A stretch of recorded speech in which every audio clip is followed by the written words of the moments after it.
Recording in progress. Good evening and welcome to the April 16th, 2026 regular meeting of the Brookline School Committee. First on our agenda is our consent agenda. I'm going to pull item 1F ahead, which is acceptance of a gift of $2,000 from Chris Dempsey and others for a plaque at Pierce School to honor former staff member Billy Harris. I'd actually like to take a roll call on this, and if anybody would like to speak. Is there a second? I'll second. Okay. Suzanne seconds. Mariah has her hand up. Mariah. I'll speak. I would like to say that as a former Pierce parent, I cannot say enough good things about Billy and the relationship that he fostered with students from every background, from every level of interest. His leadership and care of the Pierce student community is something that we should all aspire to have someone like Billy in every building, because he was just tremendous and tremendous for decades. So I am very much in favor of this recognition and honor for him, and looking forward to voting yes. Thank you. Suzanne? Well, I ditto that. My children were at Pierce with Billy. Anyone who can control my son with his buddies out there in the recess playground, it really deserves all the accolades he can get. And so I am delighted to support this motion to name the gym after Billy.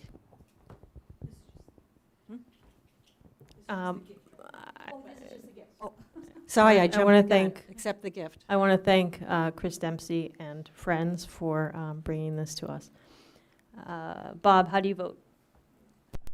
I preface my vote by saying Billy Harris, I was in the school system while he was in the school system, and I just viewed Billy Harris as this incredibly upbeat legend from the Pierce School, so I'm very excited that they're naming the gym after him. It's great. Did you vote yes? Oh, yeah. Yes, I vote yes. I vote yes. Andy? Yes. Sarah? Yes. Suzanne? Yes. Mariah? Happily yes. Carolyn? Yes. And I vote yes as well. Items 1A, C, D, E, F, G, and H, I'll take together. Is there a motion?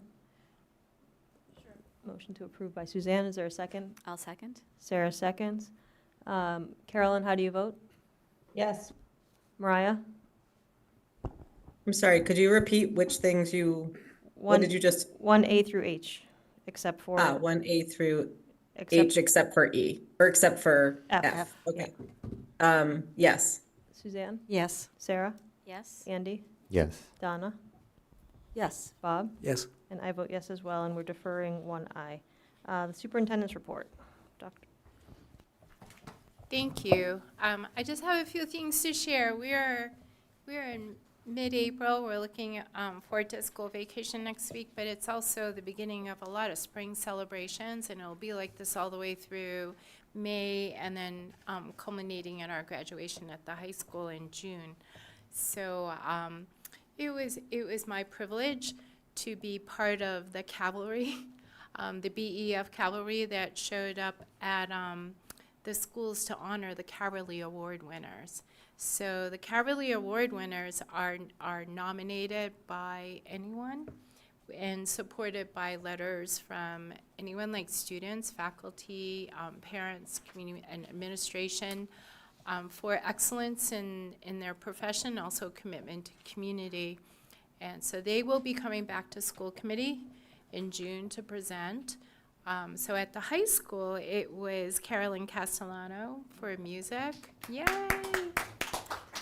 And so if you didn't know, what happens is everyone knows except for the person that's getting the award. Like, I think everyone knows, and everyone kind of hides. And then they get invited to a space unwittingly that they're coming into this space, and then everyone comes in, and I imagine it's really overwhelming. You see all these people, and it doesn't make sense. Like, why are all these people here? And then they make the announcement. So congratulations to Carolyn at the high school. And then today at FRR, it was Jen Nixon. And that was, yes, it was very touching. At both of them, we have students, but also former principals. So John Dempsey was there, along with other people that she's worked with, and it's always the curriculum coordinators and fellow teachers, really exciting and heartwarming, lots of fun. Along with BEF, I also went and represented PSB along with BEF at the Newbury, just to outreach to community groups that exist in town. So I was able to do that directly across from the Pierce on the Hill. And then also was able to attend along with Robin Benoit and Karen Schmuckler. We attended the STS Gala in honor of their 25th anniversary in operation. And it was a fundraiser, and it was just really festive and a great presentation on the STS programming. They will come. They will most likely come to do their full presentation here in the fall, but the MOU will have that on the next agenda. It was also great to hear from alum, to like where they're at. It was really a great event that celebrated STS, but really celebrated PSB and students that have gone through the programs and celebrating their success after. So I really love that. I wanted to give a big thank you to Senator Cream, who contacted us and said that there were some funds that are available to us that maybe we could fund. And so just so you know, when they reach out for possible earmarks, it's not to be something that's supposed to be, you're not supposed to supplant anything in the budget. So it's for projects that that we want to do, but we're not able, one-time things usually. And so what we submitted was the upgrading to our timeout spaces per state regulation. So the timeout spaces at several of our schools, and also updating some of the kilns, the ventilation for the kilns at also several schools, elementary, middle, and high school. And then we also asked for funding for to support gender-neutral bathrooms.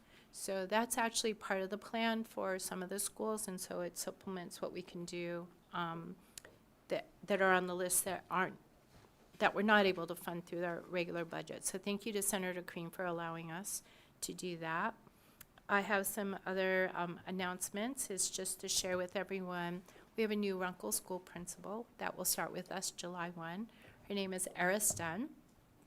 She comes to us from New Hampshire, 14 years as a principal, K-5 middle school, and she also was the 2020 principal of the year for the state of New Hampshire.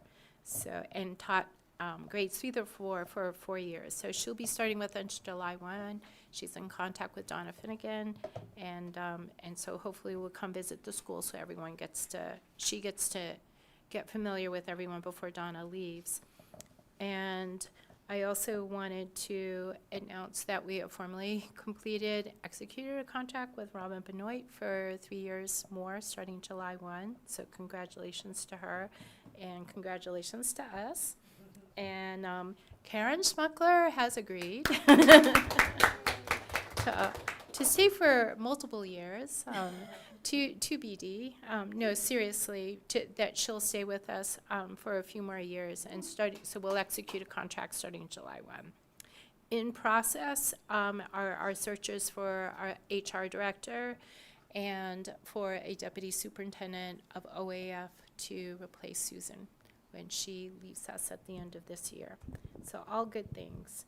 And I just want to make sure I hit I have a habit of writing on the margins and at an angle, which they can see. So anyway, yeah, I I was at Runkle this morning with the PTO, and so I've been sort of making another round through the schools in the spring, a lot easier when there's not big, huge snowbanks, but anyway. So anyway, spring, and also just looking forward to some quiet time next week, working here while everyone else is off.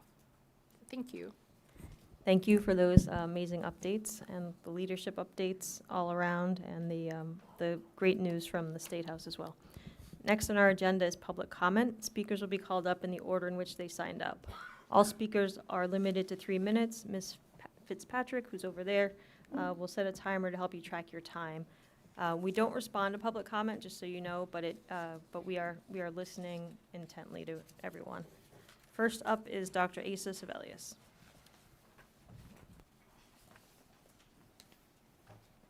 I'm going to say followed by Echo Kaufman. Thank you. Thank you for having me here tonight. My name is Asa Sebelius. I'm the principal of the Roland Hayes School, and I've served that community in the public schools of Brookline for 12 years. I join you here today to comment on the conversation held during the last school committee meeting of March 26th regarding the still in process civil rights policy. Earlier this week, principals sent you all a joint letter stating our preferences and desires around the civil rights policy and the process to finalize it. This is not that statement. A proposed civil rights policy was presented at a recent school committee meeting, followed by a set of suggested edits brought forward by a committee member. These edits were framed as an effort to refine the language to make it less ideological, including a stated desire to move away from what was described as DEI ideology. Efforts to replace or lightly reword broadly recognized civil rights language raised serious concerns. Such attempts risk distorting established meanings in ways that are neither constructive nor aligned with the intent of civil rights protections. Additionally, such changes are inherently ideological in that you are attempting to bend language to better reflect your personal ideology. During the March 26th meeting, a direct question was posed about whether there is disagreement with the concepts of diversity, equity, or inclusion themselves. That question remains unanswered, and its absence continues to cast a shadow over the discussion and this representative body. The interruption of that line of questioning before a response could be given only adds to the lack of clarity and deepens my concern over what is actually happening here. Trust in these efforts in this body is dissolving in real time. Questions were also raised about whom this policy is intended to serve. It is unclear whether this reflects an effort to distinguish between the needs of different groups within the community, such as staff and students, or whether it suggests a deeper concern about prioritizing certain groups over others. As this line of inquiry raises an important and troubling consideration, is this body seeking to determine whose rights and experiences carry more weight? Particular concern arises from the emphasis placed by members of this committee on gender-related provisions within the proposed policy. Given the broader national focus on issues of gender identity and the literal attacks on queer, trans, and gender nonconforming peoples, this emphasis is perceived as a signaling of a narrowing of protections for gender nonconforming students and transgender youth. Any implication that protections could be unevenly applied is deeply troubling, especially for students who are already among the most vulnerable. At moments like these, clarity of purpose matters. Susan Sontag wrote, "At the center of our moral life and our moral imagination are the great models of resistance, the great stories of those who have said no. And in that spirit, there is a clear commitment to resist efforts that would diminish the rights or dignity of any student. Instead, the focus remains on meeting the real and urgent needs of students and families with clarity, compassion, fidelity, and the laws of the Commonwealth. Should a final policy emerge that reflects these concerning shifts, it will be met with principled resistance. That resistance will be grounded in a commitment to students, their well-being, dignity, and lived experiences, rather than the perspectives of adults whose actions may undermine them. While no system is perfect, introducing ambiguity into civil rights protections risks deepening inequities rather than addressing them. As a leadership body representing all Brookline schools, we share a continued commitment to treating all students with dignity and respect and for advocating for their rights. This includes upholding the well-established frameworks of diversity, equity, and inclusion, along with a widely understood language that supports those principles, regardless of differing viewpoints.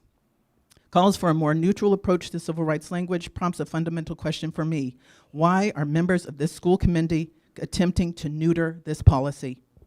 The pursuit of justice and equitable outcomes has never been neutral, nor should it be, and it certainly will not be while I'm on watch. It feels disappointing, to say the least, to now stand in opposition to the body of decision makers that should be a reliable ally for me in my work here with the students and the students that they purport to speak for.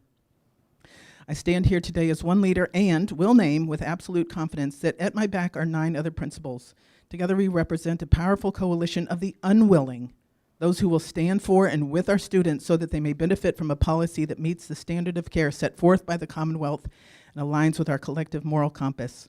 The attempts to weaken these efforts, as evidenced by this body, are out of alignment with the people actually doing the work here in the public schools of Brookline. I urge you to keep this in mind as the civil rights policy moves through this committee.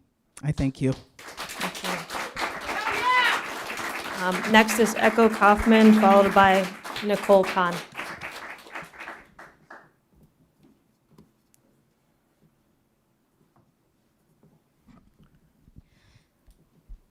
The moment I walk into school, I remember that I am trans and that I'm surrounded by people who aren't like and who may never understand a person like me.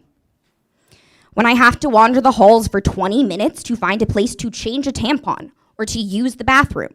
When my health teacher tells me son and daughter together really mean child because I am not a part of that equation. When my Spanish teacher stops class because we need to talk about my pronouns because they've never been taught before, because I get to be the blueprint, because I'm something new, I'm reminded this school was never made for me. This town was never made for me. My name is Echo Kaufman. My pronouns change, but right now they, them. I'm an 18-year-old senior at Brookline High School. I'm a child, and I'm transgender. But you've heard all this before. Less than a year ago, I stood before you and told you my story. I told you that my friends and I are being harassed at school. I told you about slurs being yelled across classrooms. I told you that a teacher, your teacher, told me to pretend to have a different sexuality so I could be a part of her class. I told you that 1 in 5 transgender students who attend non-gender affirming schools try to kill themselves. But somehow, that didn't get to you. So let me try again. These are my friends. We are all students at Brookline High. We are all transgender. If you get to make decisions about our livelihood, our protections, and our well-being, I have a question for you, Jessie Hefter, Carolyn Thal, Donna Perry. Look us in the eye and tell us, who do you want to kill? And before you answer, just remember, each one of us is someone's child. Each one of us is someone's best friend. We all have dreams and hopes for everything we can become.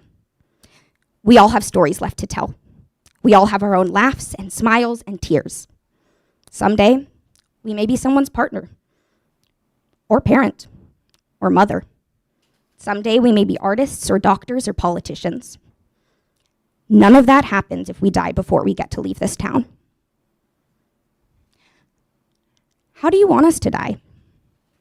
Should I pop a bottle of pills and wait for my time to come? Should I hang myself with a jump rope from a school playground? What if I stick my head in the oven and wait for the fumes to kill me? What if I use my razor to slit my wrists? How long do you think it would take for my blood to be gone? I was suicidal for 6 years.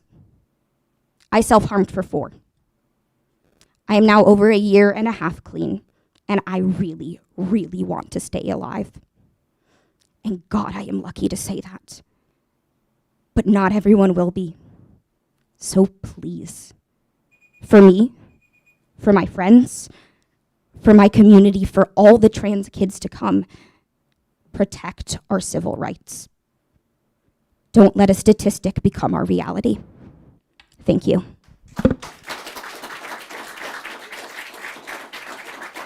Next is Nicole Kahn, followed by Leslie Thompson.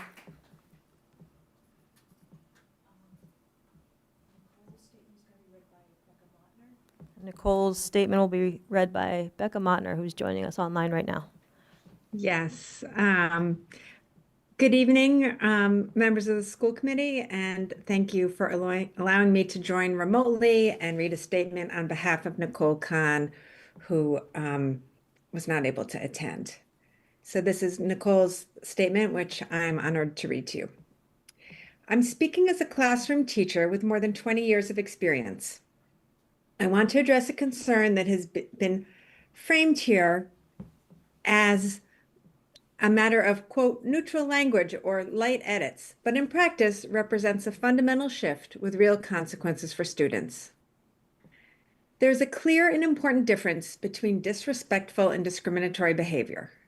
Treating them as interchangeable is not neutral. It is a decision that weakens our ability to protect students. Disrespectful behavior is about how someone behaves. Tone, defiance, rudeness. It applies broadly. A student rolling their eyes or refusing to participate or speaking dismissively is being disrespectful. That behavior matters and should be addressed. In contrast, discriminatory behavior is about who is being targeted and why. It involves identity-based harm, conduct directed at a student because of characteristics such as race, gender, religion, disability, or sexual orientation. It is not simply a matter of tone, but of fairness, safety, and access to education. It is about civil rights. When we collapse these two categories into one, we are not simplifying, we are obscuring. We are equating an eye roll with identity-based harm, and thereby minimizing the very real impact that discrimination has on students' sense of belonging and safety in school, particularly students from our more vulnerable communities. Fighting discrimination is also a legal obligation of our school system. Our schools have long-standing obligations to protect students from identity-based harm. Naming that clearly is not ideological. It is necessary for us to meet these legal obligations. When we don't name discrimination as the ugly thing that it is, we are leaving students who experience its harm without clear recognition of what is happening to them.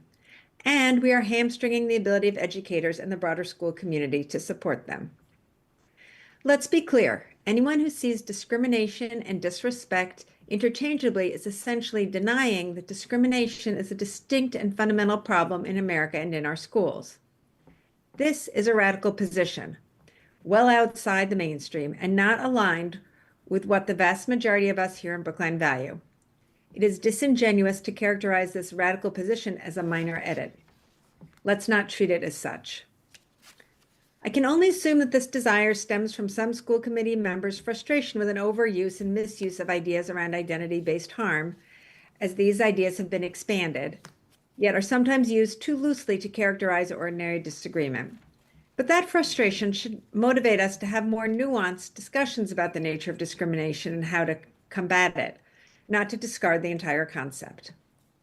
We can expect respect from everyone, but we also have a responsibility to recognize discrimination when it occurs and to respond to it with the clarity it requires. That distinction matters, and our policies should reflect it. I urge the committee to approve the draft produced by the town's consultant, Rebecca Schuster, that preserves these protections for students. Thank you. Thank you. Next is Leslie Thompson, followed by Justin Brown.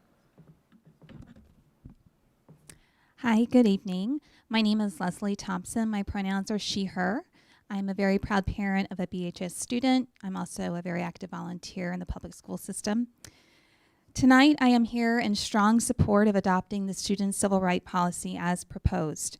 I hope that through its adoption, the district will have a framework, finally, that clearly outlines the protections and rights that students have and what schools are required to do when those protections are threatened, rather than leaving something open to interpretation in the moment students need it most. The Student Civil Rights Policy as proposed provides clear standards for reporting, investigation, and intervention, including in situations that may not have yet met the highest legal threshold, but still affect a student's ability to fully participate in school. That early clarity matters, and I know this from personal experience. Every day of my junior year in my English honors class, a classmate who sat behind me massaged my neck, shoulders, and chest, despite me asking him to stop. I asked him repeatedly. I asked to move seats.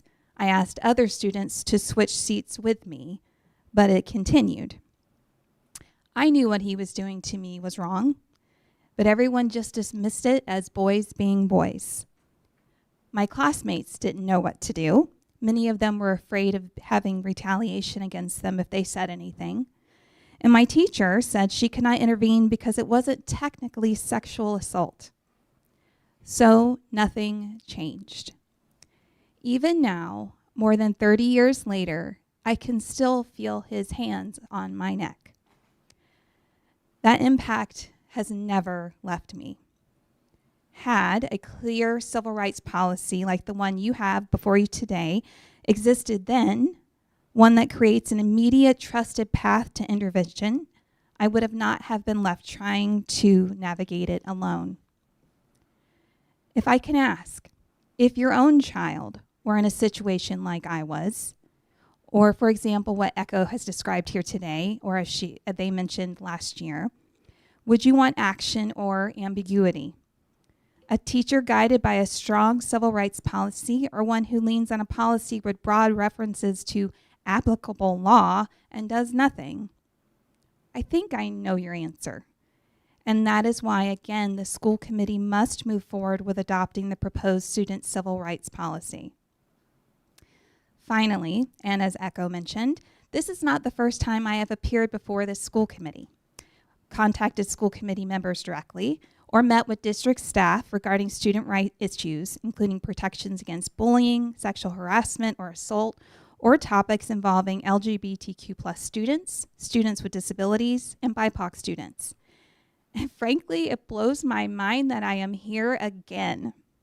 In the last year alone, there have been numerous occasions where LGBTQ+ services, programming, expression, or celebrations for students, teachers, or staff have been openly targeted by members of this committee. You can say you aren't biased, but your actions speak volumes. And if it takes people like me or those in this room, watching online or even within the community, to hold you or any future school committee members accountable, we will gladly do it. Thank you.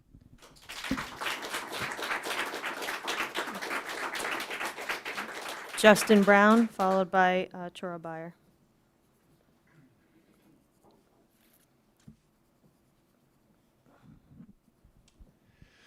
Good evening, everyone. I'm Justin Brown, a fourth grade teacher from the Lawrence School, currently serving as president of the Brookline Educators Union. I rise today alongside and in solidarity with others, especially students and other PSB staff members, to express our alarm and dismay at recent suggested changes from member Jesse Hefter to the proposed student civil rights policy. When I heard these proposed changes, I immediately thought of recent professional learning that I experienced. Our union, the MTA, held its first LGBTQ+ summit at a Worcester high school a few weeks ago. It was great. Queer educators and their allies from across the Commonwealth getting together to share experiences, expertise, and joy in a bunch of powerful sessions. The keynote speaker was Kevin Kumishiro, an education researcher and policy expert who does research on social justice education. His work has led him to articulate 4 main themes he sees in this approach, and I think it's relevant here to point them out. The description of these themes is from my notes and available media resources. The first he calls education for the other. This is a recognition that there are many groups that are marginalized, that are failing, that are not thriving, and that our job, our being stakeholders in educational policy, is to reach out and tailor education to them. The second is education about the other, the recognition that education is teaching stories only partially, that our knowledge is very partial. So we should expand that and round it out so that it includes a lot more information about other groups. The third he calls education that is critical of othering and privileging. This demands that we call out the underpinnings, the norms, the narratives, the stories, and the unspoken and often hidden ideologies in our system and challenge them, because these are what fuel discrimination, inequity, and injustice. The fourth he calls education that changes students and society. This approach elevates the idea that a lot of education encounters significant resistance. We resist learning in these ways, so that this approach prioritizes the importance of not only addressing ignorance, but of actively addressing this resistance to change. So back to the proposed changes to the civil rights policy. These are an active restriction of rights, a narrowing, a resistance to change at a time when we desperately need an expansion a broadening and a widening of scope when it comes to protections. Why? So that our students and our educators have the space, time, and support to do the important work of public education, making our society a better place where all can thrive and democracy can be continually nourished. As stakeholders invested in education policy that changes students and society, we should reject these proposed edits. Thank you.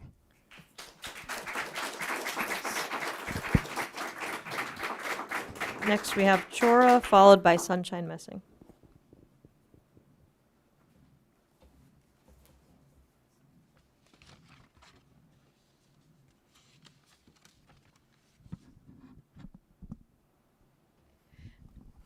Good evening, everyone.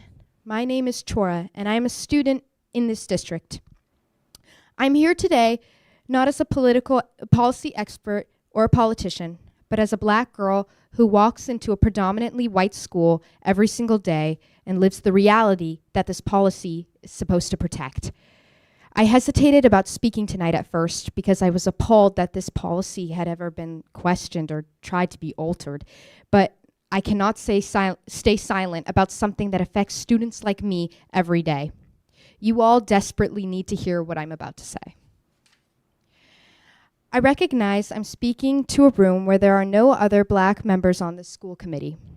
The lack of diversity on this panel doesn't reflect the range of student experiences in this district, especially the experiences of students of color. That matters, because decisions about language describing my lived experiences are being made without anyone in this room who has lived it like me. I am here to bring a perspective that I don't believe has been fully heard or considered in these conversations. When you talk about removing words like microaggression and bias-based conduct, I need you to understand that those aren't just abstract or political terms to me.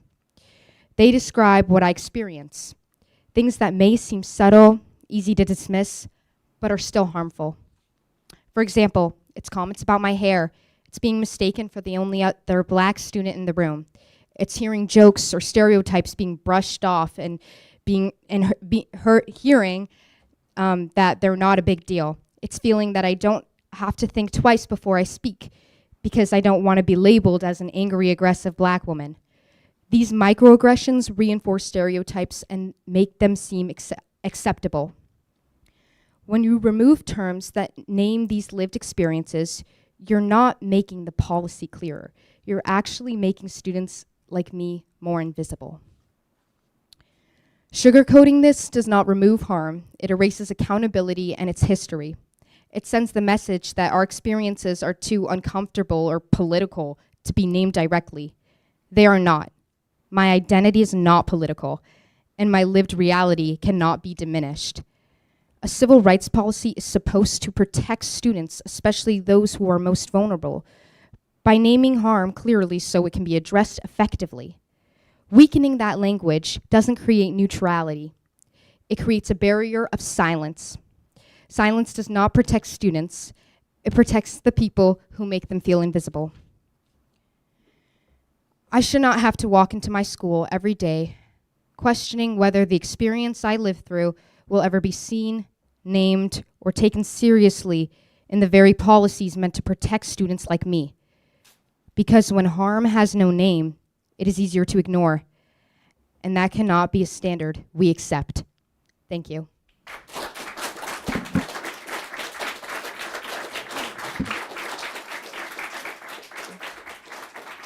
Sunshine, followed by Maya.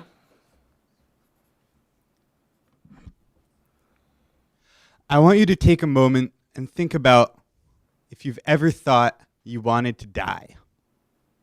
I know you can't respond to me, so that's all good. Just think about it for a moment. Maybe some of you have. I want you to take a good 5 seconds and think about that feeling.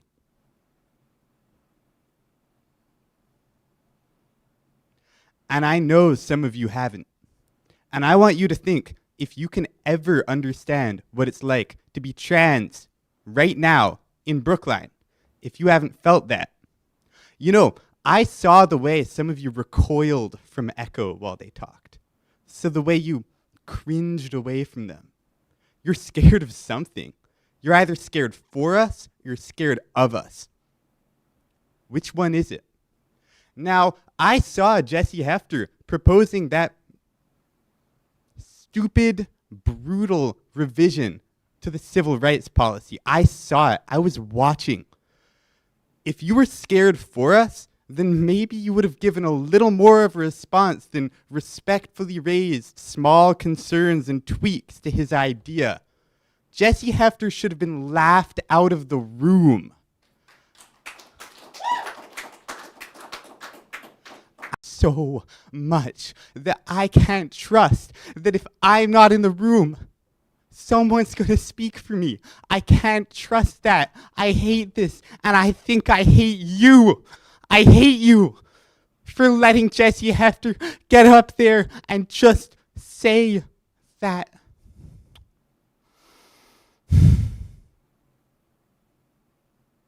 Have you ever thought about killing yourself? That's all I've got.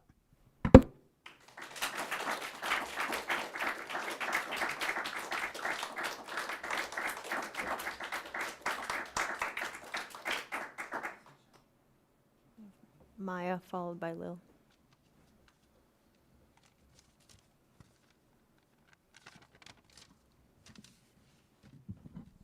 Hi, my name's Maya. I'm a BHS senior. Thank you to everyone who's spoken today.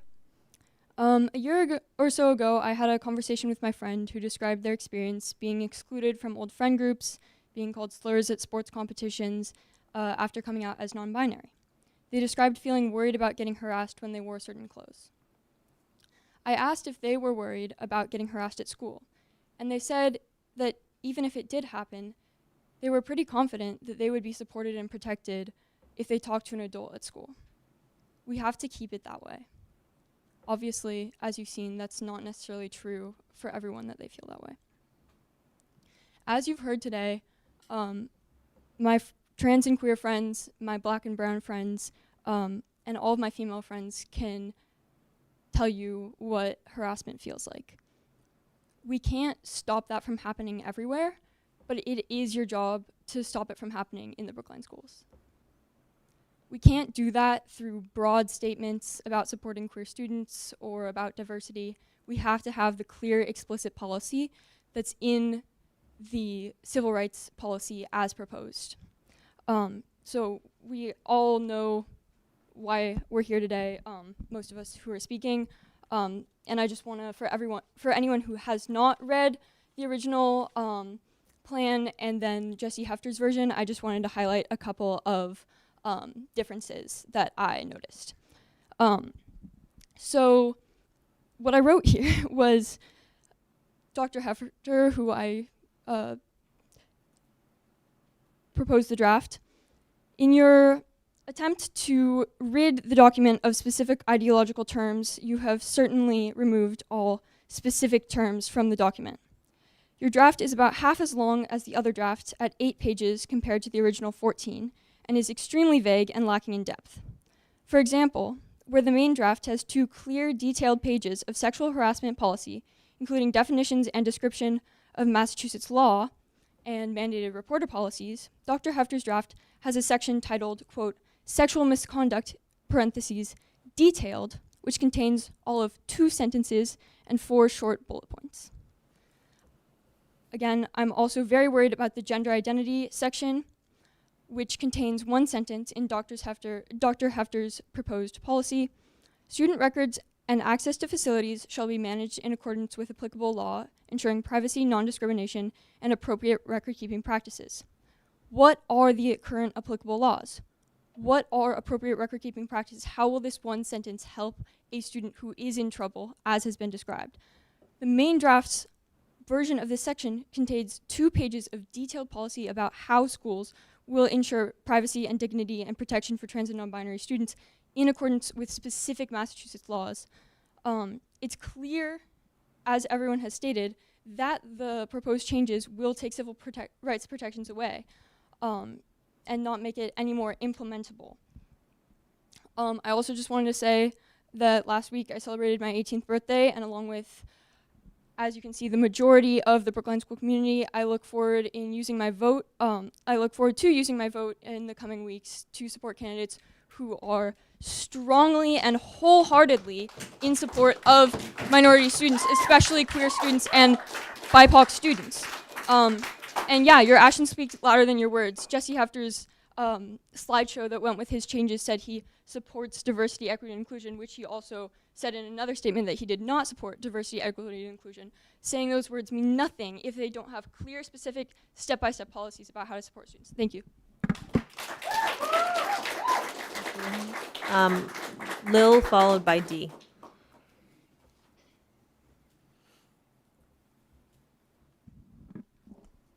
Hi, everybody.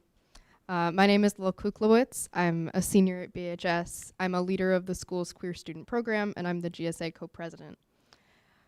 So it recently came to my attention that there's been controversy over the language in Brookline's civil rights policy, specifically regarding potentially politically charged rhetoric.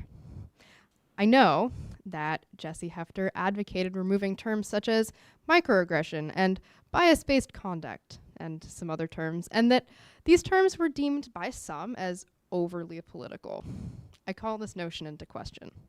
If our town considers these terms, which reflect the lived experience of all minority groups, too political to include in our civil rights policy, which aims to protect minority groups from all forms of bias and bigotry, that's a quote, then something is seriously wrong with our town. I've lived in Brookline for my entire life. I've been in the Brookline public school system ever since kindergarten, and in my history class every year, I learned the importance of protecting students' civil rights. It saddens me that some people in our community apparently never internalized those lessons and do not support this highly inclusive and, may I say, really not very divisive civil rights policy. A policy that really effectively reflects both the state-mandated Crown Act and federal protections under Title IX and the ADA. Brookline allegedly prides itself on inclusivity, diversity, equity, inclusion, etc. And yet, we rarely seem to put our money where our mouth is. And here's how I know that that's definitely true. Every day when I'm walking the halls of BHS, I'm hearing people use the R slur to insult their friends. I see people racially stereotyping others in classes. I watch people get questioned on the validity of their religious beliefs. I hear people asking their gay friends who is the man and the woman in their relationship. And also, about once a week, I'm getting misgendered in my classes, even though I've been out as trans since I was 12. So, perhaps if we had a more comprehensive plan to address these microaggressions in schools, like the current draft of the civil rights policy, which has so many examples of what should be done in each specific circumstance, it's really great. I've read the whole thing. Big fan. Maybe they would be a little bit less common. At the high school, we have many programs that aim to make our school more inclusive.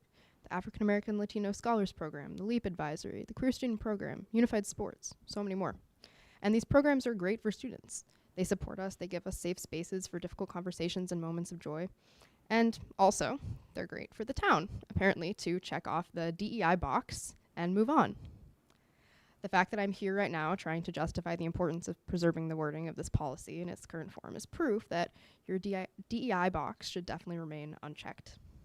It should remain unchecked until no one feels out of place in this town, until no one walks down the street or into a classroom bracing for the impact of prejudice, of microaggressions, of bias-based conduct. Please don't politicize my friends' lives, my life, my peers, and my teachers' lives. Do better. Put your money where your mouth is, for our sake. Thank you. Thank you. Our last speaker is D online.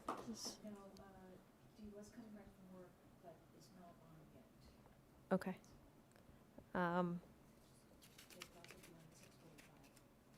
Okay. Town Clerk Kaufman is not available until 8 o'clock. So our next item is the proposed PSB Student Civil Rights Policy first reading. Andy and then Karen, I believe. Yeah, thanks, Val.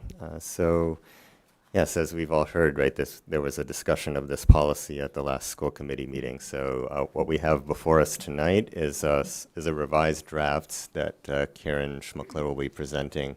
So Karen worked on this draft in consultation with Attorney Angela Smagula, who was also present at the policy subcommittee meeting earlier this week that discussed the draft. So I did want to mention one exchange that took place at that meeting. So in response to the question, what kind of language is required here to fulfill our obligations? And the question was with specific reference to the phrase bias-based conduct versus disrespectful behavior. Here's what the attorney said. This policy is not a neutral document, and the state doesn't want it to be a neutral document. The state and federal governments want schools to maintain and implement non-discrimination policies.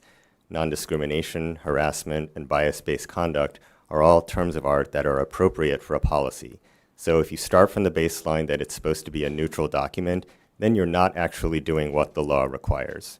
You can't cleanse the document of the key terms that we're supposed to be enforcing, and failure to enforce has all sorts of consequences. So that was the meeting. At the end of the meeting, we voted 2-0 to advance this to the school committee for a first reading. One of our members was absent. So Karen, would you like to go ahead and present the current draft? Thank you. Well, good evening, everybody, and thank you to everybody who has spoken. What I thought I would do tonight, like I did at the policy subcommittee and the last time we met as a full school committee, is just do some framing. And like Andy, I've tried to answer some of the concerns and questions that have been raised. So one of the areas was, why a student civil rights policy?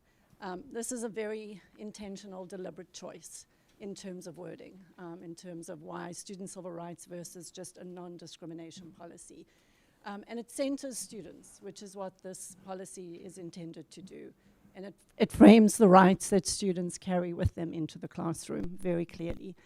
So as I said, it reflects our values, it reflects PSB's broader proactive educational philosophy. Affirmatively, civil rights are affirmative rights, right? We want to proactively provide what students need to create an equitable environment.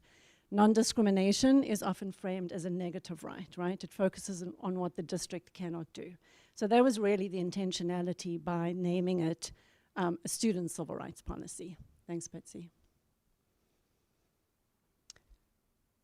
And using the term actually is very much in line with what the Department of Education does at the federal level and what DESE does at the state level.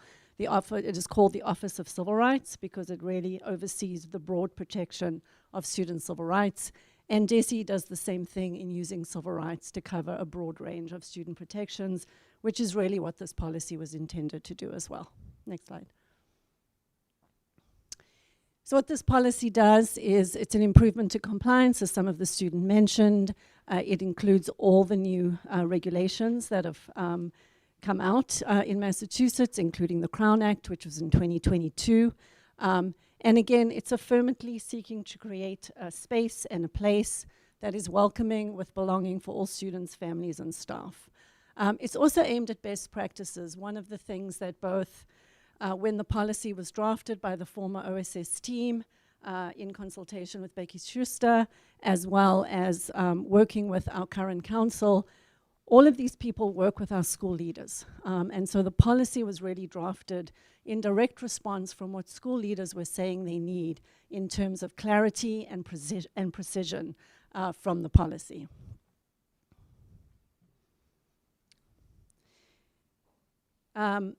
So in terms of why bias-based conduct, why certain language? One of the things, and you heard Andy reflected in terms of what council had shared in policy subcommittee, language is necessary to be precise. It's necessary for legal and practical clarity and protection.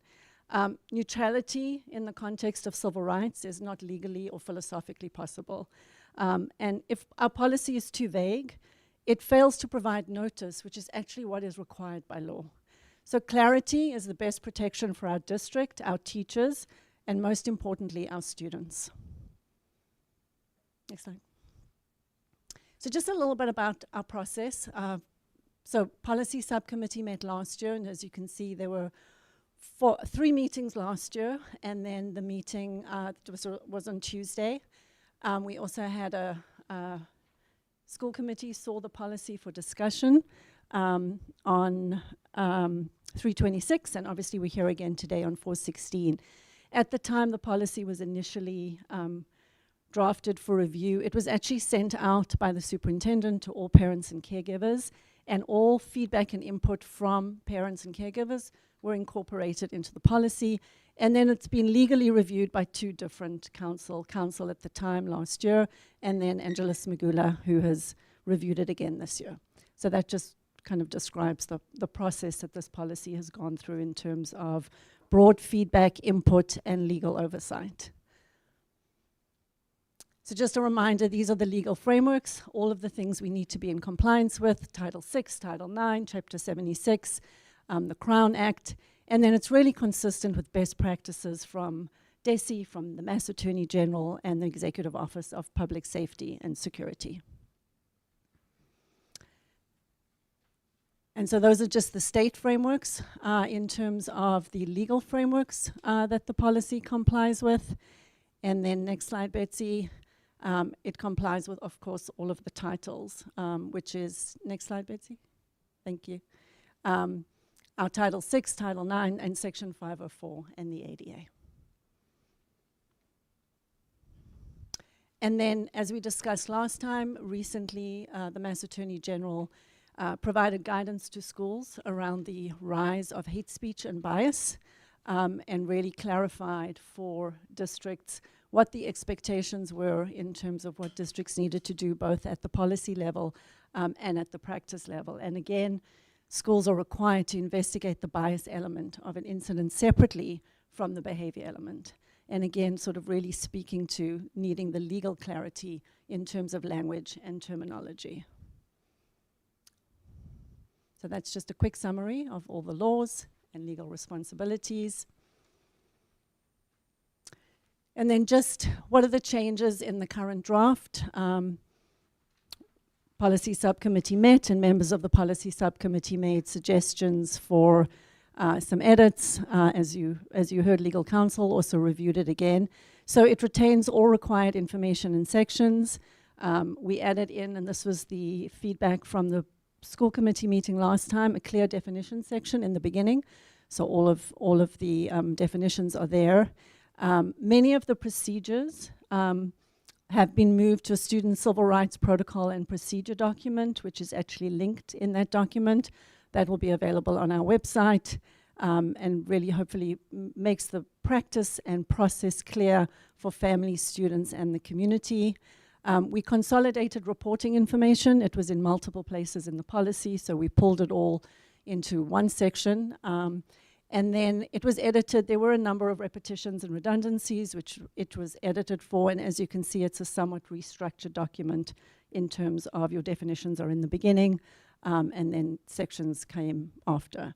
Certain sections have been left in their entirety. The section on student civil rights around gender identity are exactly the same as they've been from the original policy, as well as the other student civil right protection sections. So that kind of just frames the document and what you're looking at, and I'm happy to answer any questions. Thank you. Superintendent. Yes, thank you. Thank you, Karen. So I have been spending so much energy in other parts that are important to the district, a lot about the finances, and I appreciate that our Deputy Superintendent, Karen Schmuckler, has been representing us in this work on the development of the policy. I just want to make sure that it's understood that while all other aspects are important, and there are a lot of policies that we go through, and sometimes we can feel that policies are academic and we wonder how they apply and the importance of them. But this one is a core policy, and I think as Karen has cited, all the reviews, all the work, and all the input that has gone into developing the policy, I'd like to read the first paragraph of the preamble so that you appreciate, as you see through the statutes, what it says here. The public schools of Brookline is committed to maintaining an educational environment where students of all backgrounds and experiences are physically and psychologically safe, connected, encouraged, and can flourish. We strive to eliminate all forms of bias and bigotry, including discrimination based on any individual's actual or perceived race, color, sex, sexual orientation, gender identity, sex stereotypes, sex characteristics, religion, disability, age, genetic information, active military veteran status, marital status, familial status, pregnancy or pregnancy-related conditions, homelessness, ancestry, ethnic background, national origin, natural or protective hairstyle, or any other category protected by state or federal law. The public schools of Brookline is resolved that prejudice and disparate treatment will never impede our learners, consistent with our district goals. The statement is comprehensive and it represents everyone in the community. Our job as educators, our job in the school department is to ensure that every student feels safe and is in an environment that protects their ability to thrive. It is our job to eliminate obstacles to learning, to eliminate obstacles to access to curriculum. And so that comes in many ways, the obstacles that exist, and it's our job to mitigate and eliminate them. So this is a commitment of the district, as captured in the preamble, a commitment to non-discrimination. And it does demand clarity. It's not easy work.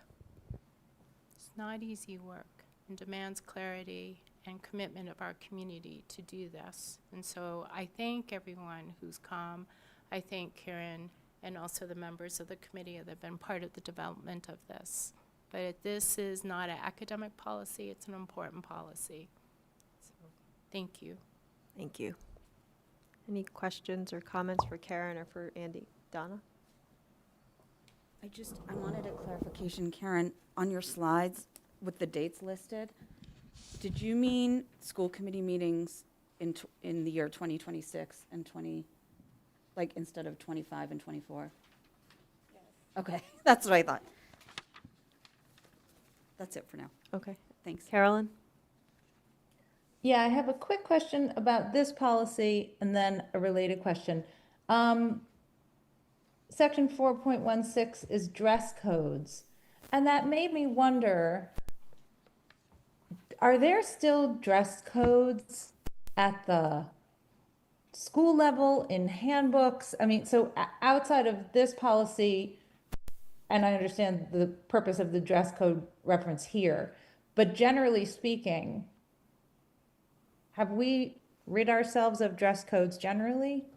Does anybody know? Like the days where people had to stand with their arms down to judge the length of a skirt and whatnot? Karen? Yeah, pretty much so. We have. Pretty much so. We do Sorry. not have those kind of dress codes in Brookline. Okay. Thank you. And then my other question is, so I skimmed through the video from the subcommittee meeting the other day. Couple things. So I heard Mariah saying the question about keeping non-discrimination policy, and it looks like the new proposed is a combination, which I think is helpful. Mariah's talked about this, I've talked about this.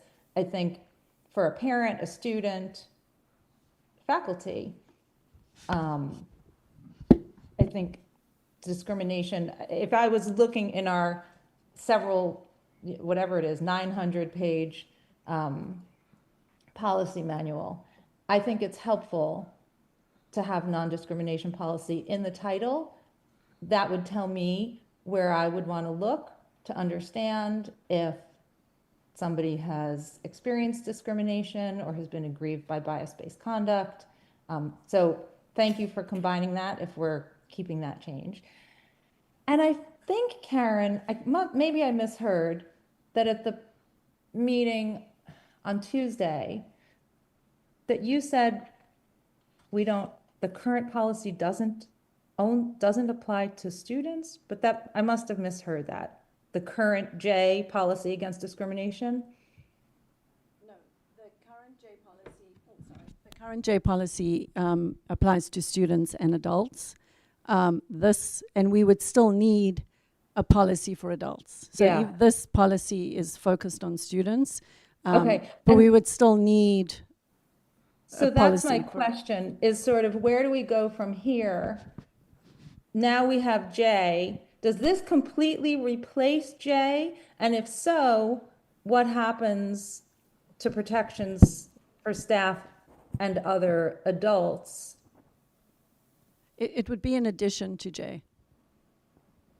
So J would need to be in, Andy, you can jump in. J would need to be edited in Okay. terms of, and there's also an employee policy, so there's also a policy in the employee section of your policy manual, both of which would both need to be just edited and brought up to date in line with this policy, which would stand alongside those two policies. Okay, so the students, if I'm going to call it the Student Civil Rights and Non-Discrimination Policy, because that's what's on the draft that we have, this is going to be within section J, is that correct? Correct. Okay, and then I guess you're saying that we would sort of, at least sort of remove, would we remove the student? We're just going to have to align. And then do we have something where all of these similar sort of language and protections will be applied for our adults in the same way? Correct. So Okay. the statement that Bella read is actually intentionally includes all of the protections for both students and adults. So for example, veteran status does not apply to students, but that is that statement. We want to be consistent with one statement that can be in all the policies. So it will be in the student-centered policy, the employee policy, and the community adult policy. And so that statement that you see will be the consistent statement. It encompasses all of any change in regulation, all of the changes in Title IX, the Crown Act are all in that statement. So that'll be consistent throughout the policies. And so, sorry to ask you this, are you and council also going to sort of propose how to elegantly sort of develop this also for adults? Or is that going to be work that's done in the policy subcommittee? So I would imagine that would go through policy subcommittee, but I did look at both of the policy in the personnel section and the policy in J, and it's very much a light edit in terms of the new statement and just making sure that all of those policies are up to date and that they all align with each other. So I think it's a very what should be a pretty light, quick piece of work to make sure that they're all aligned. Okay. Anyone All right, else? thank you. Anyone else? No? Okay, this will be on for second reading and a vote on, oh, sorry, go ahead, Donna. First of all, I want to say, Karen, thank you so much for all the work you did. It's amazing, and I really appreciate the shift in the structure of the document. I think it reads a lot more clearly now. And I like the index in the beginning. I don't know if this is too, like if I'm too in the weeds here, but in the policy manual index, like at the beginning of the document, not at the beginning of this, at the beginning of the document, will it also list words like non-discrimination and sexual harassment, so that if someone's specifically looking for that in our policy manual, they know what page to go to? I think it should. I think that's a decision the policy Okay. subcommittee should make, but I think, yeah. Thank you. Yeah, Betsy. I think that's important. I wanted to suggest a few more like language tightening things. I wrote in section, I don't even know what I wrote. In section 3, I said, I gotta go back and look, sorry. I think there's some tightening there. I don't know, I might have to email it to you, but in section 3, I think you can just say discriminatory conduct includes treating students differently because of their membership. What section are you in? Page 3. Page 3, in the 4th bullet. Because like that definition that you go into is the same that you defined as hostile environment. So I was just thinking you could just put hostile environment there. That's different. Huh? You're saying which is what? She goes in the 4th bullet. Yeah. In Karen's updated draft. Yeah. She goes into what essentially is a description of a hostile environment. Any action or speech.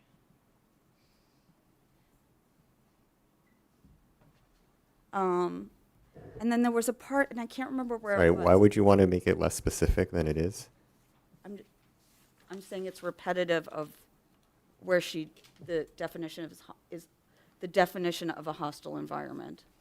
So I don't want to make it less specific. I just was, if she wants. It's not actually the same. Okay. Yeah, I mean, it's not. Okay. There was a part here, and I can't remember, now I don't have my notes with me, but there was a part that mentioned staff. I'll have to look for it. There was a part that mentioned staff which confused me because I thought this was a student policy, so it said something about protecting staff. I'll have to look for that too. Yep. And then, Donna, there was something I thought about staff, which initially confused me. I don't know if it's this thing, but it said something about the obligation of staff as a reporter. no. So that might, Yeah. oh, it wasn't that? It Okay. wasn't that. It referred to it referred to this policy also protecting staff in some specific place. And then in section 3.1, under the microaggressions, I want to talk about potentially rephrasing the asking a student about their disability without their consent.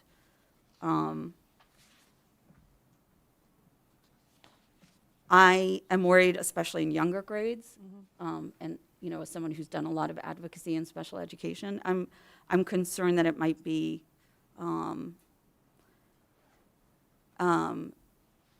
preventing natural curiosity or relationship building, particularly in the younger grades. And I wonder if, in a way that would lead to avoidance instead of inclusion, like in a conversation. So I wonder if it might be helpful to clarify the language so that it says something like asking a student about their disability in a way that is intrusive or disregards the student's privacy, rather than a supportive and respectful interaction.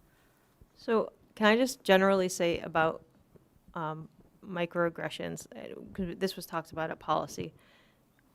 The piece that changes for a kindergartner versus a staff member or someone who is in 12th grade who's had 10 warnings is what action is taken and how what the corrective action is different, right? It's maybe very soft education and examples for a 6-year-old, and it's something different for a 13-year-old, and something perhaps even more different for a 17-year-old who's had 6 other incidents. I don't know if you can maybe speak to that and how it. Yeah, I mean, I hear the concern around. I think you're worried about it having a chilling effect on students at younger ages. I think the intent of that is, as Val said, and we did discuss this at Policy Subcommittee, context is so important in all of this. And so what happens developmentally and adults' understanding of children's development informs how they respond. And so it would be in the response that would be the chilling effect, right? So it really is about, so children, you know, your kindergarten or your first grade's not looking at this policy. It's about how adults respond to student behavior towards each other based on context, understanding, developmental level. Okay. But if you want to email me the language, I'm happy to take a look at it if it will bring sort of greater clarity, because that really, we want to be precise. We want to be really clear in terms of what this is. It's both helpful for families, students, and obviously for staff and our leaders. So I'll take a look at it. Thank you. Bob? There's Sorry, two, go ahead, Donna. you can, do you want to move on to Bob? No, and go, come go, back? go. Okay. Go on. So there were two other things that I wanted to bring up. One is, again, and I think I mentioned this the last time, I would like to see an explicit mention of the word anti-Semitism. I think in the first set of slides on the 26th, you talked about taking guidance from the Attorney General. I think there are other areas in this policy that are very clearly defined and operationalized with examples. I think it creates a little bit of a gap, specifically with anti-Semitism, which often takes a more subtle or indirect form. So it shows up as longstanding stereotypes or conspiracy theories about hidden power, right? And secret influence, like Donna and Jesse working together behind the scenes to control school committee. So I'd like to see maybe in that microaggression section, something that says it may also take the form of stereotypes or conspiracy-based beliefs in the case of anti-Semitism, because anti-Semitism is a unique type of hatred as an. Is it covered under Title VI? So the reason why certain groups are called out, and they're called out in this policy, is because they're called out within the legal framework.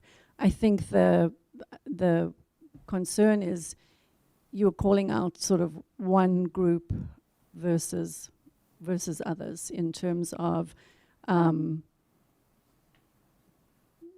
know, there's Islamophobia, there's anti-bias towards all sorts of different groups of students. And so that is all called out in Title VI in broad form, but Title VI intentionally doesn't call out specific group by group by group.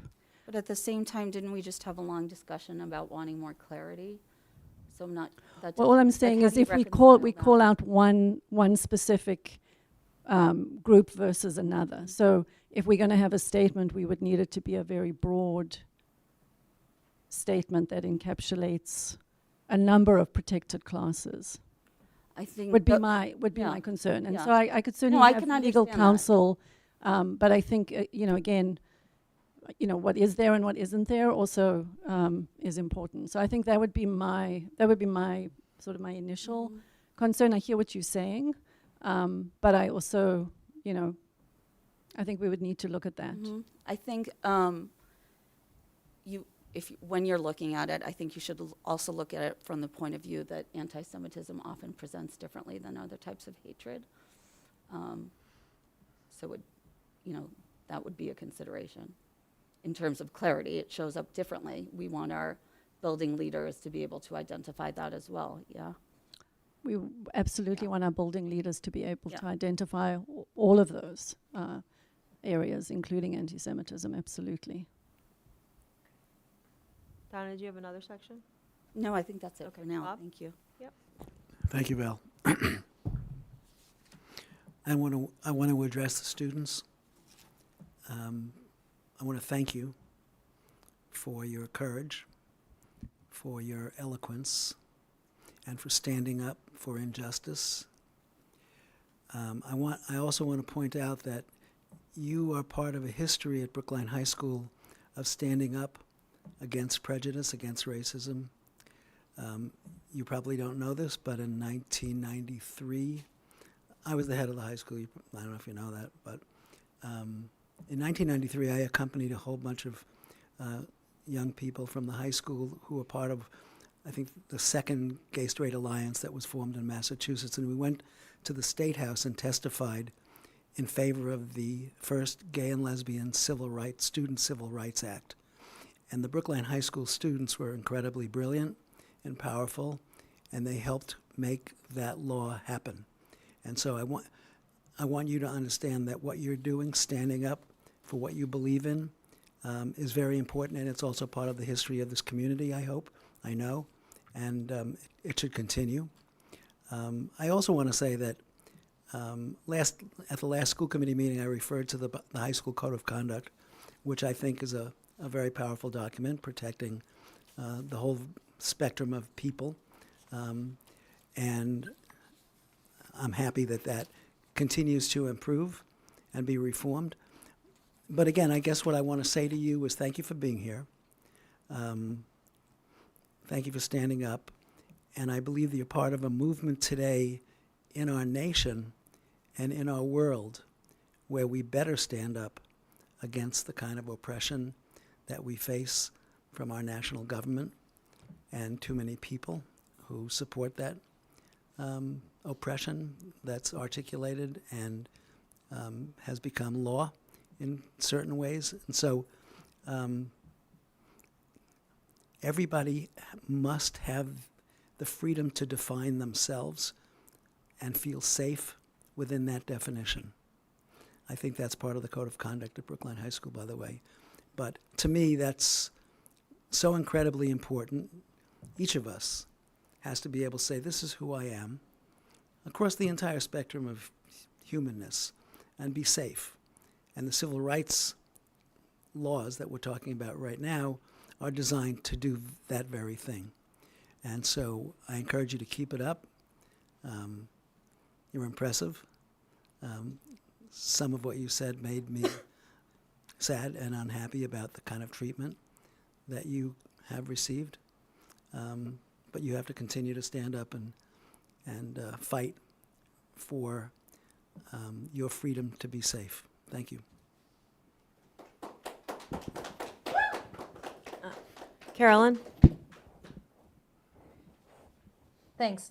I'm just going to kind of loop back to what Donna was asking about, because I also noticed that the last time you presented, Karen, you had a whole slide about the State Commission on Anti-Semitism findings and recommendations. So I was also wondering what happened to that? Like, how come that wasn't part of the presentation So tonight?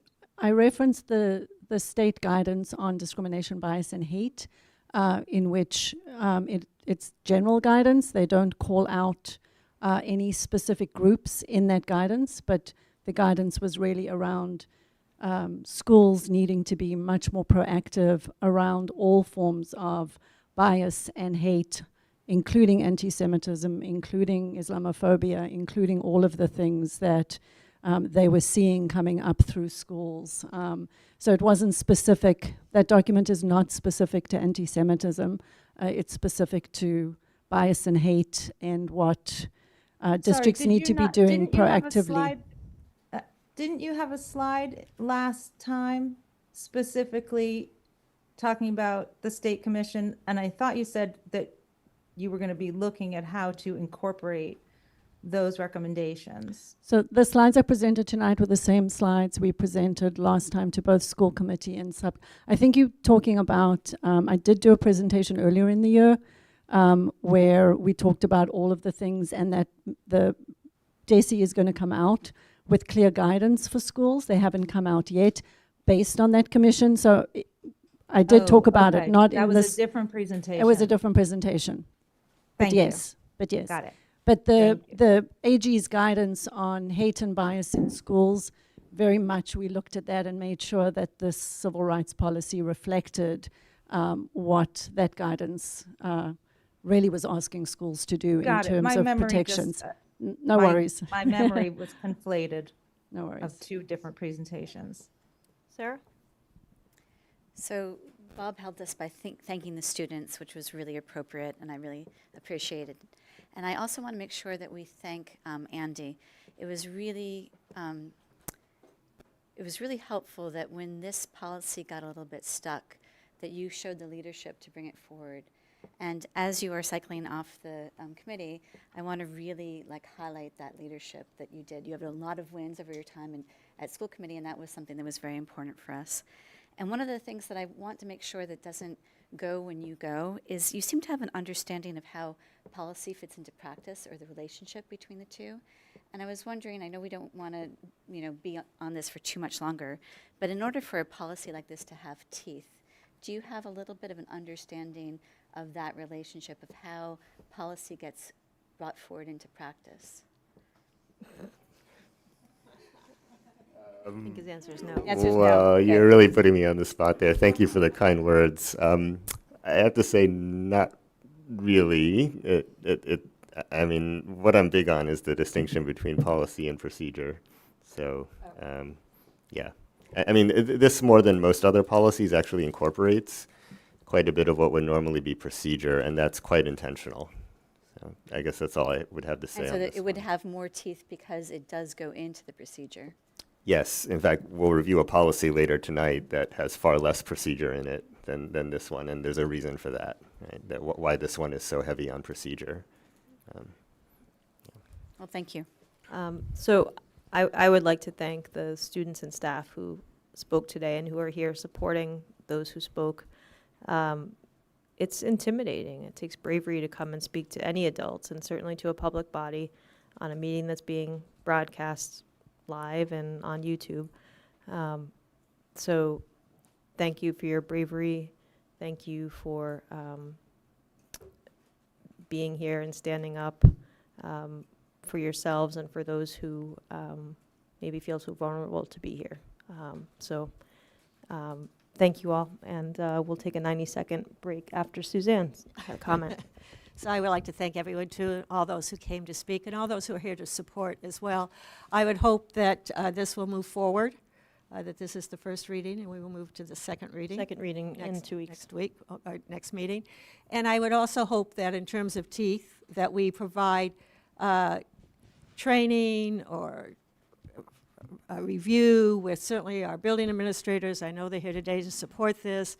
Also our staff and teachers. It's just really important that people understand this policy and can, in fact, move forward with it. So I hope we do more than just give the policy out.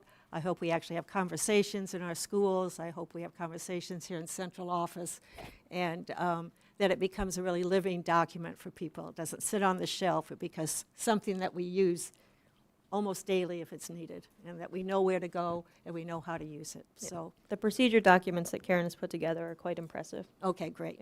So I'm not asking for more work, but I do think it's important. So thank you, Karen, for that. Thank you all again, and we'll take a 90-second break and move on to our next item.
We are going to come back on item 4C, review of the FY26 third quarter financial report. I think Mariah is going to lead us through that report.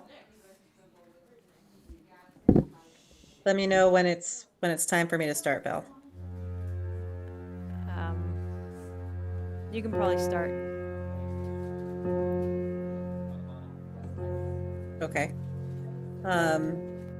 Last night at Finance, we reviewed the Q3 report in quite a bit of detail, as you all will see in your packets. It's 13 pages long.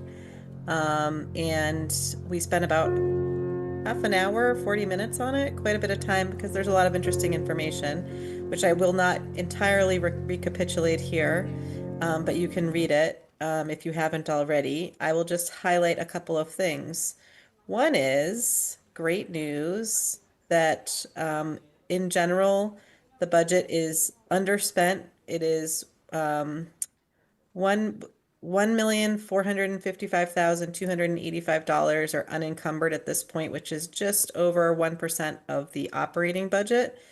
The majority of that which is $815,201, is positive salary variance, which is helpful in terms of the overall budget, and the balance of that is the non-salary, $640,084. So that is combining, as I said, it's 1.4 million. So we talked about that and some of the details. As you'll read through the report, there's a lot of details sort of talking about where that variance comes from. The other thing that I want to highlight, which I thought was really wonderful, was the number of grants that have been closed. So there were 26, prior to this, there were 26 prior year grants that have been closed. And then in this quarter, there was 4 more. So a total of 30 grants have been closed in this fiscal year, which is amazing just in terms of like the amount of cleanup and reconciliation and work that represents in bringing the budget and all of the different funds into really tight management. So that was really wonderful to hear about. And then the last thing that I will highlight is all of the special revenue funds that were presented, and there's a new structure for those. Those start on page, I think it's page 9. And so at our prior Q2 discussion, we talked about breaking out salary expense and non-salary expense instead of just having them all combined. And not only did Susan and team break out those, but they also added in the proportionate share aspect, which applies to some of the grants. So we've gotten much greater detail into the special revenue funds as well. So that's the great work that we got to see. The budget is tracking slightly underspent, and lots of detail in the special revenue funds, grants being closed. It's all great news. And that's where I'll conclude, unless anyone who was there yesterday wants to add anything that I might have forgotten. Susan wants to add anything, or anyone else, or if anyone has any questions. Any questions for Mariah or Susan? I think you got the highlights. Thank you. Okay. Thanks. Seeing no questions, you did a great job, and thank you for all the great work, Susan and team, and Mariah. And Thank Mariah, we did not get to thank you last night because it was cut short, but thank you for your long tenure serving as chair of the Finance Subcommittee. We bow down to you, and I really have no idea how you're going to be replaced. So don't move and don't go very far away or change your phone number. This was a really, really great report, and we've come a long way. So thank you, Mariah. Thank you, Susan, for this. And so when you say there's 1.4 million, like we're underspent, but I just want to make sure everyone understands that it's through very tight management, but also some of our lines are because of tight management, they're lower than they would have been in the past. A couple of things have broken our way, and but so anyway, we'd like to take advantage of all the breaks that come our way, and so so it's better than in prior years. But honestly, the account management right now is just really strong. So I feel very positive about the work of the team, and I know that Mariah, you've been a big part of that, and Susan.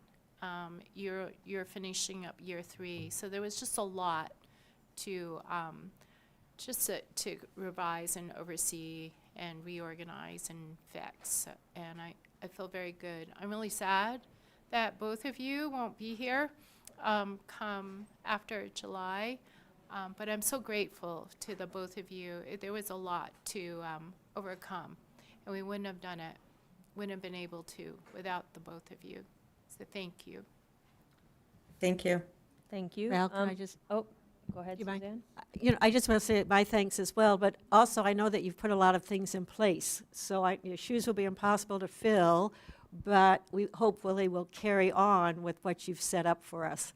And so I really do appreciate that you've looked at the whole system and line by line and. This is just a warm-up for you and Andy for next meeting. Yeah, we're just practicing. Don't get ahead of yourselves. We still have Okay. another meeting to go. Okay, I'll wait then. Okay, thank you. We have enough material. Okay, great. Number 4D, Mariah, I think this is also you, discussion of the process, because we don't, Right. because the rest of us are incompetent and don't know, so, please I tell just us. wanted to flag for people that we had set up a process for the accounts payable warrants. Suzanne, you sort of teed me up for talking about processes, so thank you for that.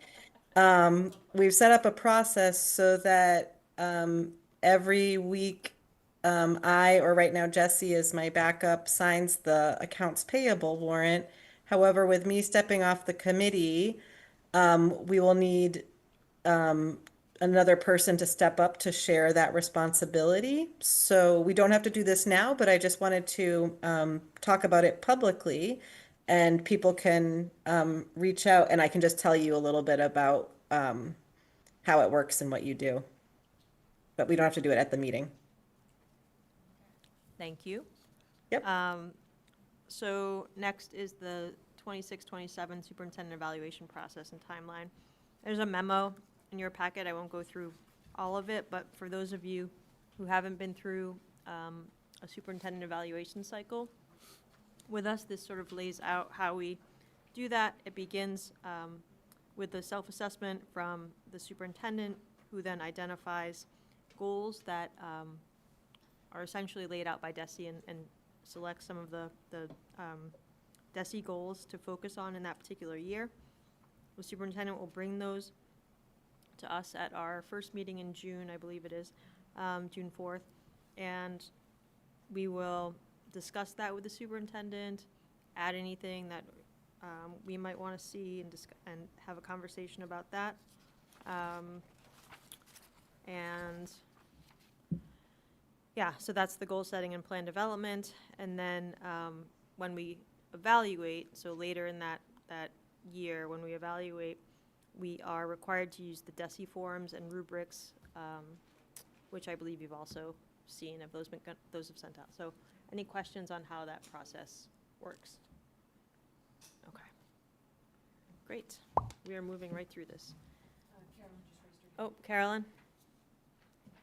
Thanks, I was late to my hand there. So I feel like last year, or whatever was the first year that I did this, I think was the first year maybe that Linus was being evaluated.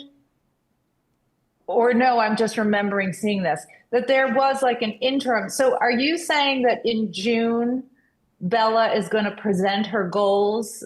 And then when is the evaluation? And is there an interim evaluation, even though it's not based on the DESE goals, just because otherwise a long time passes? No, so first year superintendents in any district, regardless of their tenure, are not evaluated. So, and of course, we had hired Superintendent Wong as an interim with no expectation of doing an evaluation, but regardless, in the first year of a superintendency, that superintendent is not evaluated. So they're getting their feet wet, getting to understand the district and the community and the schools and the leaders and the structures, and then come at the end of that first year with goals for the coming year. And we begin, Suzanne, remember when we begin? Is it the spring when we begin our forms, completing our Yes, I mean, we have in the past had like a mid-year check-in, not an evaluation, but just a check-in to see how it's going and see if they want to be. I think that must be what I'm remembering. Yes, so we didn't do it written, but we had a check-in to see how the goals were going, see if we need to make any adjustments to them. Right. just an update. And then we do the formal, Right. well, each one of us does our own evaluation. We do that Yeah. springish, March, April-ish, April, May, something. So like that. I'm sorry, I don't have the memo in front of me because of where I am. So is that is a mid-year part of our plan, or is it basically 2 years before? It's 2 Any years before a evaluation. formal evaluation.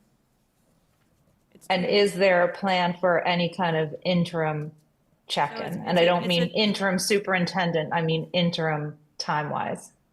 Yeah, so there can always be put on the agenda in December sometime, a check-in. It's just a public discussion where the superintendent can talk about how they're doing with their goals, and we can ask any questions.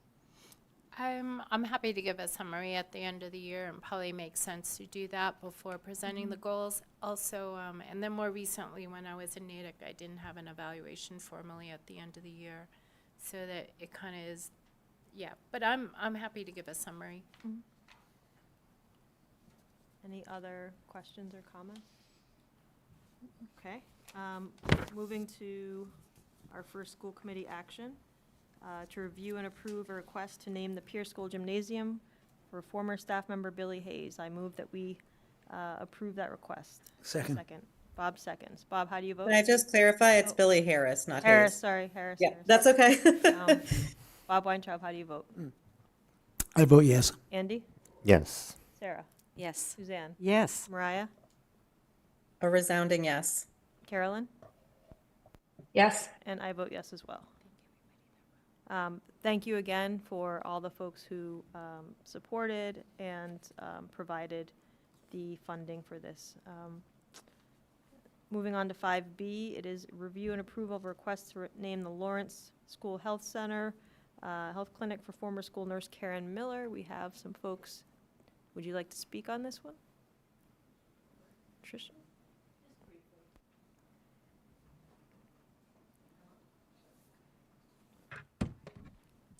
Hi, I'm Vanessa Bolello. I'm the principal of the Lawrence School. Tricia Laham, coordinator of school health. And you have our statement requesting that we name the Lawrence School Health Clinic for Nurse Miller, who was, when I entered 3 years ago, by far the longest standing member of the Brookline Public Schools of Brookline. And as any of you know who spend time in school, a school nurse is at the heart of our buildings. They do so much important work. And I had the privilege and honor to get to know Nurse Miller, and I also have the privilege to work with one of her children, Dr. Dominique Ferdinand, who was adopted. I've gotten to know Jed Miller during my time here. Her legacy in this district certainly will go on long into the future, and I would urge you and ask you to honor her longtime service to this district by naming our clinic the Nurse Miller Clinic. Not much else to say about that, except that Karen was the nurse in Brookline for 40 years, most of those at the Lawrence Clinic, but she, in the early days, traveled from school to school, administering medication from one school to another, and she was someone who loved her job. And when you love your job, people know it, and you're good at it. She made children feel valued and cared for long before we had the expression of knowing an adult in the school to go to. Karen was that person. Clinically, so smart, so authentic and caring, a little bit of a hippie soul, and a lot of fun, and she is greatly missed. Yep, I would say that last year, as we wrote, Dr. Ferdinand helped me write our request. She was gravely ill with cancer, and she literally stayed till the very end with us. That was her dedication to this district, and we will honor her by doing this for her and her family in her legacy. So thank you. Thank you. So following those testimonials, I move to name the Lawrence School. Oh, Mariah's hand is raised. Sorry, Mariah, go ahead.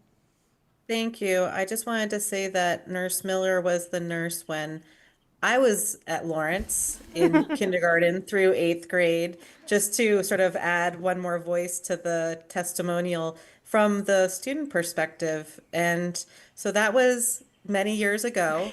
I won't say exactly how many, but more than 30. And just to say that, like, to come back to Lawrence these recent years and have been able to see her again, and just see like that sort of legacy of dedication and presence and steadfastness. I completely endorse everything that Principal Bolello said about Nurse Miller and all of the impact that she had on the Lawrence community over decades. Thank you. Thanks. Mariah, are you moving to name the clinic after Karen Miller? Oh, thank you. It would be my honor to make that motion. Fabulous. I will second that motion. Mariah, how do you vote? A second resounding yes. Carolyn? Yes. Suzanne? Yes. Sarah? Yes. Andy? Yes. Donna? Yes. Bob? Yes, and Karen, for many, many years, was my backyard neighbor, and she's an incredible person. Yes. And I vote yes as well. Thank you both. Next, we have our possible vote to endorse approval of an operating override on the ballot of the May 5th, 2026 town election and at the annual town meeting beginning May 26, 2026.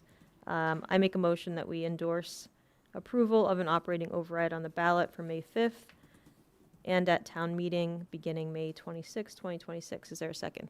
I'll second. Suzanne seconds. Is there any discussion? Carolyn, how do you vote?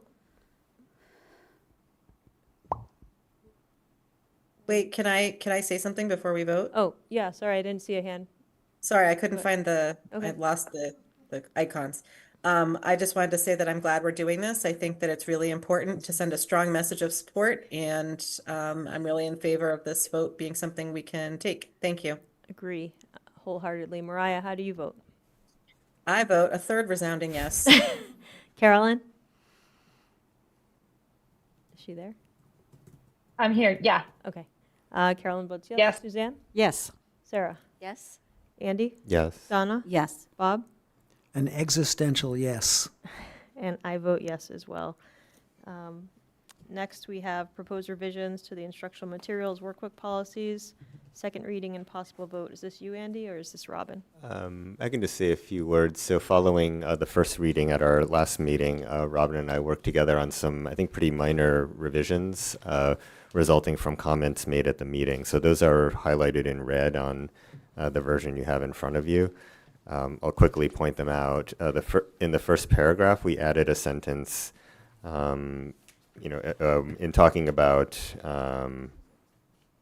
constant adaptation and development of the curriculum. We added a sentence saying these efforts will be aligned with state curriculum frameworks and informed by research-based practices.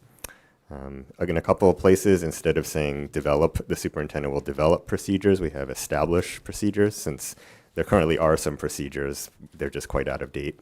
And then in the first bullet point, this is in order to future-proof the policy, in addition to listing a bunch of protected classes, we also say, or any other category protected by state or federal law.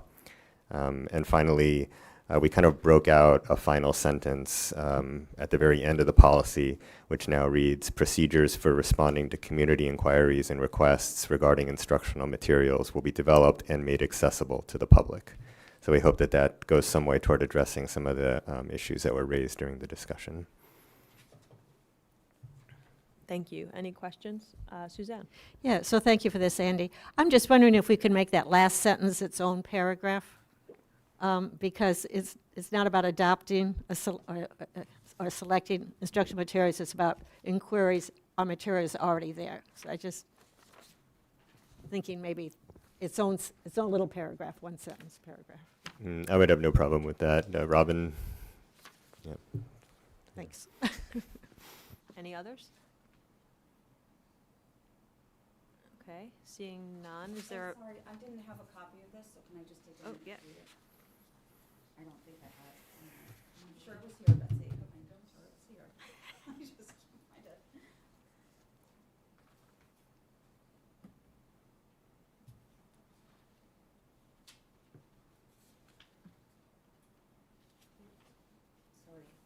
Go ahead. What are we doing now? Are we just discussing the policy? No, it's a vote. Oh, okay. So I need a minute then, yeah. Do we have to move it or no? We do have to move it. Okay. You want to move it with your change, and then we can have further discussion? Sure, I'll move it. Oh, maybe Andy should move it and I'll second it. You want to move it, Andy, or no? I'm happy to move it with the change that Suzanne just recommended. I'll second it. Okay, now we'll have further discussion. Okay, thank you. Okay. Any other? I see no hands up. Okay.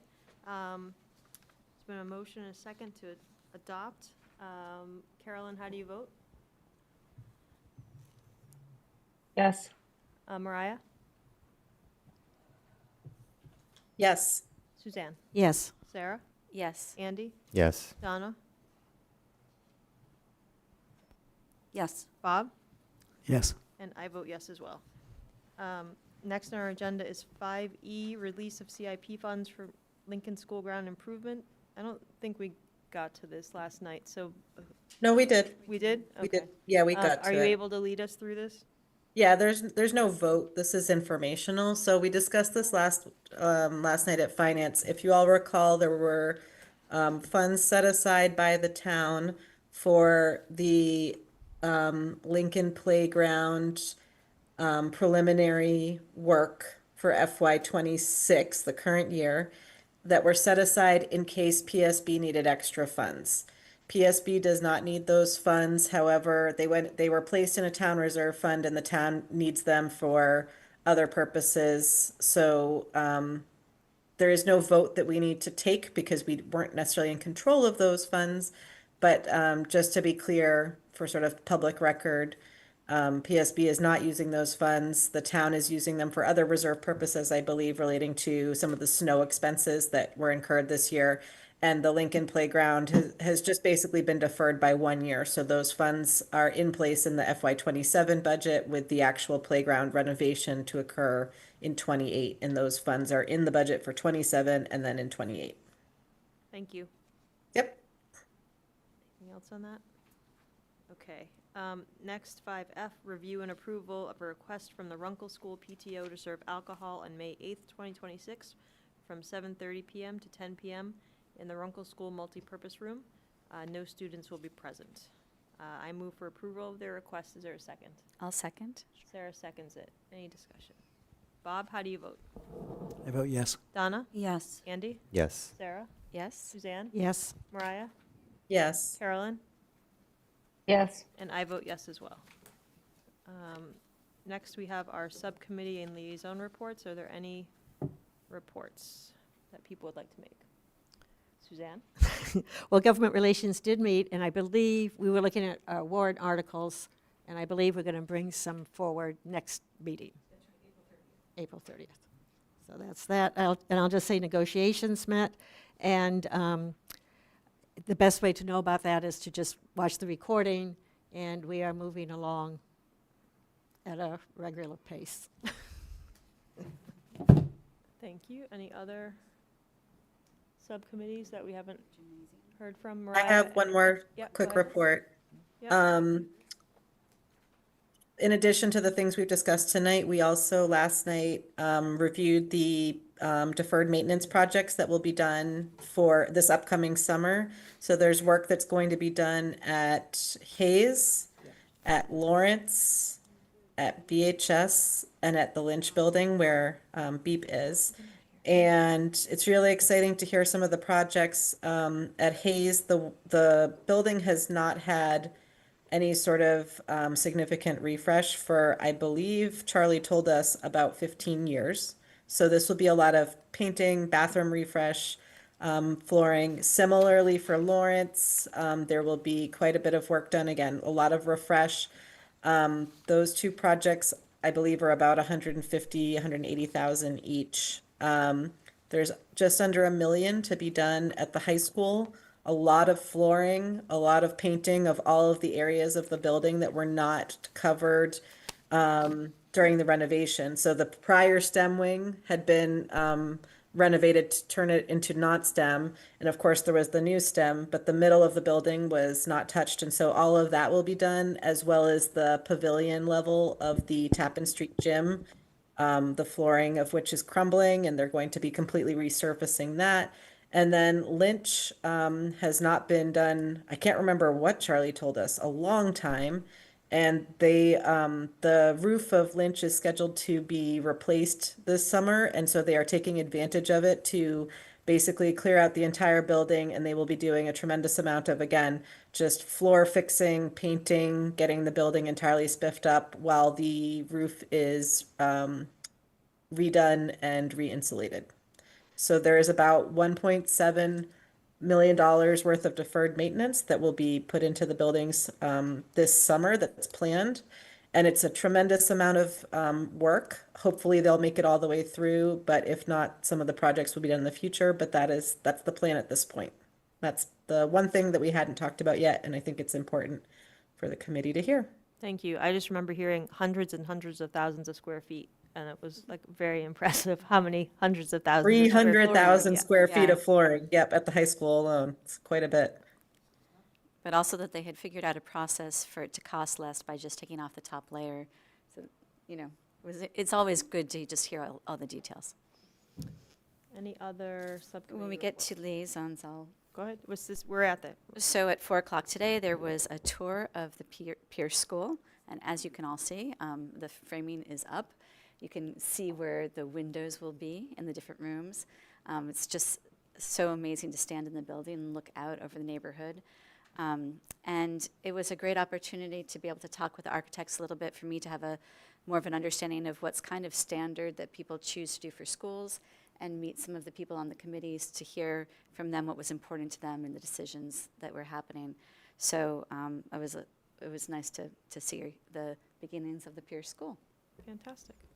Any other liaison or subcommittee? Okay, any new business? Is that me? Yes.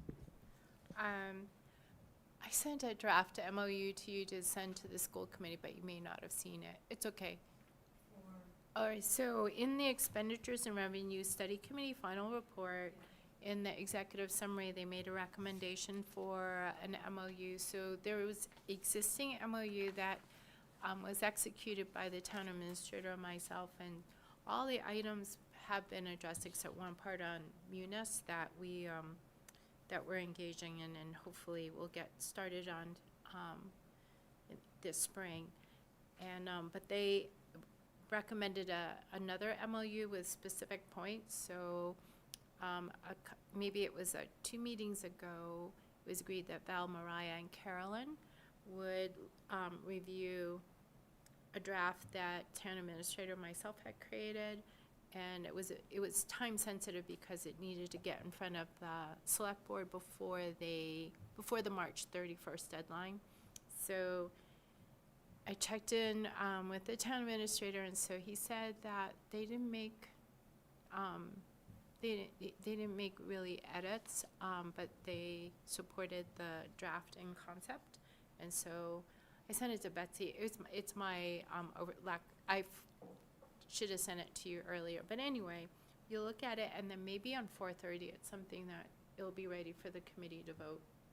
Great. Okay, so it's the MOU that was recommended in the Expenditures and Revenue final report. Which I think is great and important for the override and for confidence in the town. And it's great to see that is done and ready for a vote at the next meeting. So we are off on our timing with the town clerk. So look in your email, we'll send something. Betsy will send something to anybody who signed up.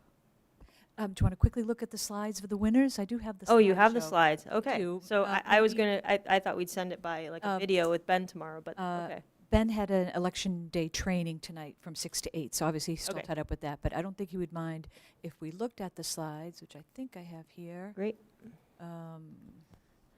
Just to see all the finalists.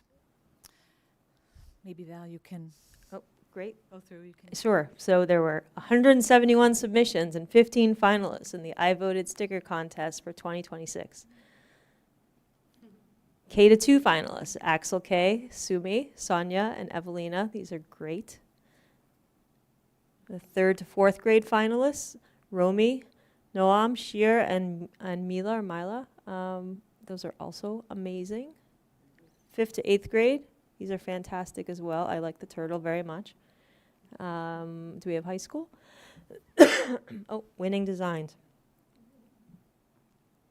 Alexa Alcantara, 2nd grade. That is beautiful.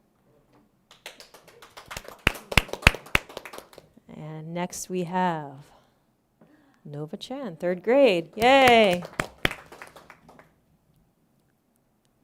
And then Amelia Fernandez, 6th grade. All right.